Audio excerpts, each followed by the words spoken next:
जा दोस्तों, रहमान का छलका दर्द नहीं देख पाए अखिलेश ने भेजा भावुक मैसेज, प्रधानमंत्री तक भी पहुंचा। उधर प्रियंका के इमरान ने तो बॉलीवुड के भक्त डायरेक्टरों को साहब गजब धो डाला, गजब की रिलाई की।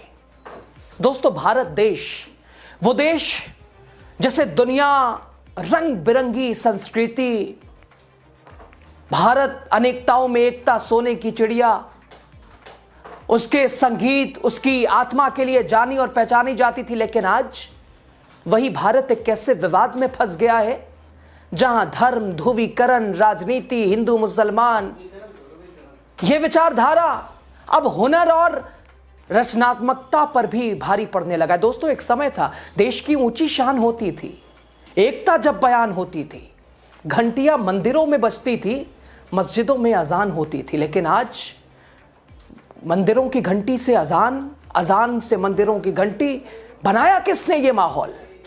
दोस्तों, एक मैसेज जिसने बहुत कुछ संदेश दे दिया है, और ये मैसेज वहां से निकला है जिसके ऊपर अक्सर आरोप लगते रहे, नेपोटिज्म का।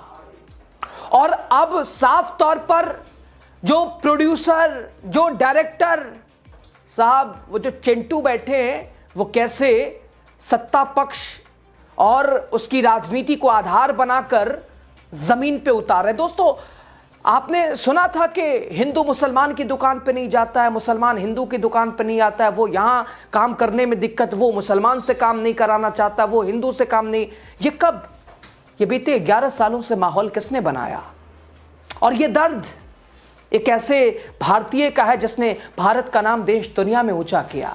सलमान खान, शाहरुख खान, सलमान को यूपी का मंत्री रघुराज सिंह वो देशद्रोह कहता है, शाहरुख को उत्तर प्रदेश मेरठ के बीजेपी पूर्व विधायक गद्दार कहता है, संगीत सॉन्ग, और अब एक एक करके सब मुसलमान गद्दार। AR रहमान का इशारा उसी तरफ है। दोस्तों, देश में आज एक बड़ा सवाल उठ खड़ा हुआ है, क्या धर्म अब हुनर पर भारी पड़ने लगा है?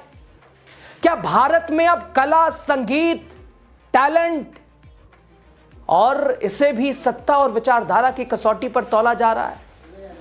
दरअसल मामला और माजरा क्या है आपको बताएंगे। आप द राजनीति का विशेष सेगमेंट देख रहे हैं, मैं हूं आपके साथ यासूब रजा। दोस्तों, दरअसल ऑस्कर विजेता, दुनिया भर में भारत की सांस्कृतिक पहचान बनाने वाले मशहूर संगीतकार AR रहमान का एक बयान जिसने पूरे देश की सियासत में भूचाल ला दिया है। दोस्तों, भारत देश एक गुलदस्ता, और शायद आज भारत का जिक्र पूरी दुनिया में पूरा विश्व इसीलिए लेता है। हमारी संस्कृति, हमारा अलग अलग यानी फूल, अलग अलग कली, एक गुलदस्ता, एक ऐसा देश जिसे दुनिया उसकी विविधता, उसकी संस्कृति, उसके संगीत, उसकी आत्मा के लिए जानी जाती है। लेकिन आज उसी भारत में वही संगीत, वही कला, वही रचनात्मकता खुद को हाशिए पर महसूस कर रही है। AR रहमान का दर्द जरा सुनिए, जिसने भारत का नाम दुनिया में रोशन किया। आज कह रहे हैं अपने ही देश में काम नहीं मिल रहा है। एक इंटरव्यू के दौरान AR रहमान कहते हैं, पिछले 8 वर्षों में हिंदी फिल्म इंडस्ट्री में मुझे पहले की तुलना में काम कम मिला है, सत्ता में बदलाव रचनात्मक नहीं रहा। दोस्तों, सुना आपने, पिछले 8 सालों में काम कम मिला है। यानी आप देख लीजिए, आज सलमान खान को टारगेट, शाहरुख खान को टारगेट, AR रहमान का दर्द, ये सब एक दूसरे से ये तार मिला हुआ है, जुड़ा हुआ है। क्या 2014 से पहले ऐसा था? क्या आप अपने यहां काम, आपको कोई कराना है, छोटे से छोटा, बड़े से बड़ा, आप ढूंढेंगे अरे मुसलमान हम हैं तो मुसलमानी काम करने वाला हो? AR रहमान का दर्द भी वही, जो कि बॉलीवुड में भी ऐसे भक्त बैठे हैं, प्रोड्यूसर, डायरेक्टर, जो कि साहिब की हां में हां, ना में ना करना ही पड़ेगा। दोस्तों, AR रहमान का यह बयान सिर्फ एक कलाकार की पीड़ा नहीं है, उसका दुख नहीं है, बल्कि उस माहौल का आईना है जहां सवाल पूछने वाले, अलग सोच रखने वाले और किसी खास पहचान से आने वाले लोग खुद को असहज महसूस कर रहे हैं। क्या मुसलमान इस देश में होना दुर्भाग्य है? और क्या आज उस नजरिए से एक खास तबके को देखा जा रहा है? दोस्तों, ए.आर. रहमान ने संकेतों में कहा कि आज इंडस्ट्री में पावर स्ट्रक्चर बदल चुका है, इंडस्ट्री पावर स्ट्रक्चर में बदल चुकी है। अब फैसला हुनर से नहीं बल्कि सोच और विचारधारा से होता है।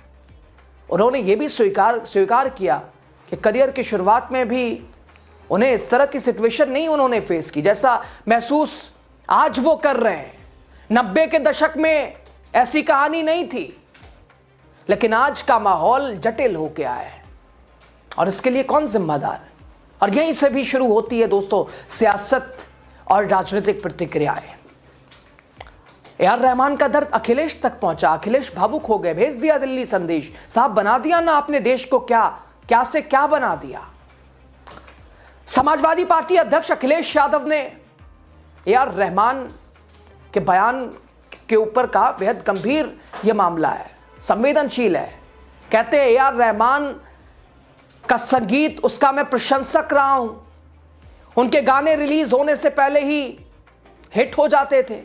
ऐसे कलाकार को अगर भेदभाव की नजर से देखा जा रहा है, यह तो देश के लिए शर्मनाक है। कला, संगीत और संस्कृति को कभी धर्म या राजनीति से नहीं जोड़ा जाना चाहिए। बॉलीवुड में काम नहीं मिल रहा है, कम्युनल वजह से मुस्लिम है। मैंने सुना नहीं उन्हें, लेकिन मुझे खुशी है इस बात की कि मैं ए.आर. रहमान का बहुत बड़ा फैन रहा हूँ और उनके गाने रिलीज होने से पहले ही टॉप चार्ट पे रहते थे। जब तक लोगों के बीच में आते नहीं थे तो उससे पहले ही टॉप चार्ट में दिखने लगते थे। अपने देश के और दुनिया के बड़े हैं ए.आर. रहमान, पॉपुलर हैं। और मुझे खुशी इस बात की है कि नेताजी का एक दिन जब जन्मदिन मनाया था तो पूरे देश में अगर किसी गांव में उन्होंने परफॉर्म किया है तो वो हमारे गांव में परफॉर्म किया उन्होंने। और आर्ट के लिए, म्यूजिक के लिए, कल्चर के लिए किसी को भेदभाव की नजर से नहीं देखा। मैं तो अपने यहाँ जानता हूँ, यूपी में जानता हूँ। दोस्तों, अखिलेश ने साफ शब्दों में कहा कला को आजाद होना चाहिए, लेकिन आज उसे भी डराया जा रहा है। आज हिंदू मुसलमान हर जगह, और क्या किसी को खुश करने के लिए? या अगर ऐसा नहीं करेंगे तो आपके ऊपर आपका काम प्रभावित होगा, आप ही बाइकॉट हो जाएंगे। क्योंकि पिछले दिनों अगर अपनी सत्ता में अपने आप को रखना है तो बोलना पड़ेगा किसी के खिलाफ, किसी विशेष के खिलाफ जबान खोलनी पड़ेगी, तब आपका कद बढ़ेगा, आपको पद भी मिलेगा। इतनी नफरत आती कहां से है, आई कहां से है? उधर कांग्रेस सांसद प्रियंका के बेहद करीबी खास इमरान मसूद ने भी धो डाला, सरकार से सीधे कई सवाल पूछ दिए, जोरदार हमला बोला। इमरान मसूद ने कहा अगर एक ऑस्कर विनर कलाकार यह कह रहा है कि उसे धर्म की वजह से काम नहीं मिल रहा है, यह तो बड़ी चिंता की बात है साहब। इससे साफ है कि देश में नफरत का माहौल बनाया गया। दोस्तों, इमरान मसूद ने कहा देश के अंदर नफरत फैलाई जा रही है, बुआई कटाई सब नफरत नफरत नफरत, ध्रुवीकरण, हिंदू मुसलमान, मंदिर मस्जिद, यही आधार है बीजेपी का। दूसरी तरफ विदेशों में हिंदुओं पर हमले हो रहे हैं और यहां किसी विशेष को टारगेट किया जा रहा है या कराया जा रहा है। यह बदला मापदंड, यह बदला चरित्र क्यों? गलत तो गलत है, यहां हो वहां हो, दोहरा नजरिया गलत है, यहां हो जहां हो। ए.आर. रहमान का बयान ऐसे वक्त में आया जब देश में लगातार यह सवाल उठ रहा है। हाल ही में सलमान शाहरुख को लेकर गद्दार जैसी बातें हैं, खुद सत्ता से जुड़े लोग कह रहे हैं, यूपी का मंत्री कह रहा है, उधर भाजपा का पूर्व विधायक कह रहा है। क्या अल्पसंख्यकों को जानबूझकर किनारे किया जा रहा है या अपने आप को बचाया जा रहा है? क्या असहमति अब गुनाह बन चुकी है? और दोस्तों, क्या अब नया भारत, यह विकसित भारत सिर्फ एक विचारधारा के लिए है? बीते कुछ वर्षों में दोस्तों फिल्म मेकर्स, गीतकारों, लेखकों, कलाकारों पर या तो चुप रहने का दबाव है या फिर ट्रोलिंग, बहिष्कार, ऐसा इतना एक्टिव है बीजेपी का आईटी सेल, बाइकॉट, सब कुछ। कभी फिल्में धर्म के नाम पर रोकी जाती है, कभी फिल्मों में कुछ, कभी सेंसर बोर्ड की अलग दखल, कभी कलाकारों को उनकी पहचान के आधार पर टारगेट।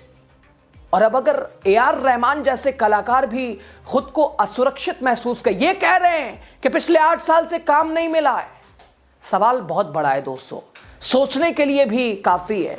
हम कहां जी रहे हैं, हम कहां खड़े हैं? 2047 विकसित राष्ट्र, भाई साहब यहां की स्थिति देख लीजिए, कर्म बढ़ाया, धर्म बड़ा आपके सामने है।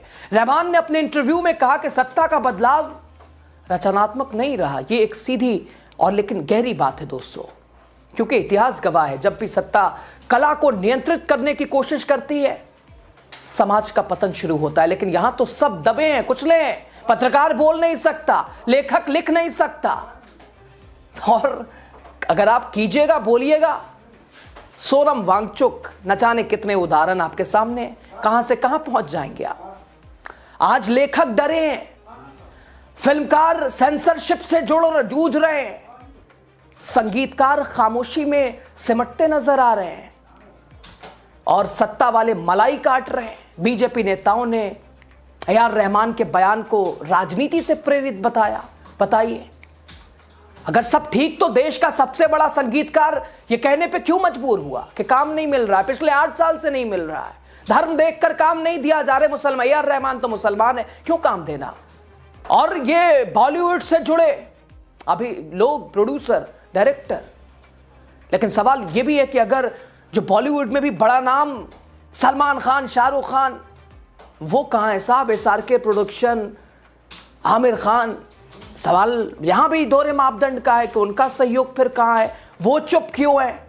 उनकी भी भूमिका तो है, भागीदारी उनकी भी तो काफी है, लेकिन सबसे महत्वपूर्ण जब सत्ता ही हावी हो तो अब क्या कहिएगा। बड़ा सवाल, क्या देश में अब धर्म के बिना हुनर की कोई कीमत नहीं बची दोस्तों। ए.आर. रहमान का यह बयान सिर्फ एक इंटरव्यू नहीं, ये उस भारत के लिए चेतावनी है जो अपनी आत्मा खोता जा रहा है, जो कला को सवाल पूछने की इजाजत नहीं देता, जहां संगीत भी पहचान पूछकर सुनी जाएगी और काम भी धर्म देखकर कराया जाएगा। अगर रहमान सुरक्षित नहीं तो फिर आम कलाकार, हम आप, कल आपसे सवाल होगा। आपके ऑफिस में मुसलमान नहीं होगा, आपके ऑफिस में अगर मुस्लिमों का दबदबा है तो हिंदू नहीं होगा। दोनों देश के लिए खतरा है। सोचना आपको है दोस्तों, सोचिए, बताइए, विचार कीजिए।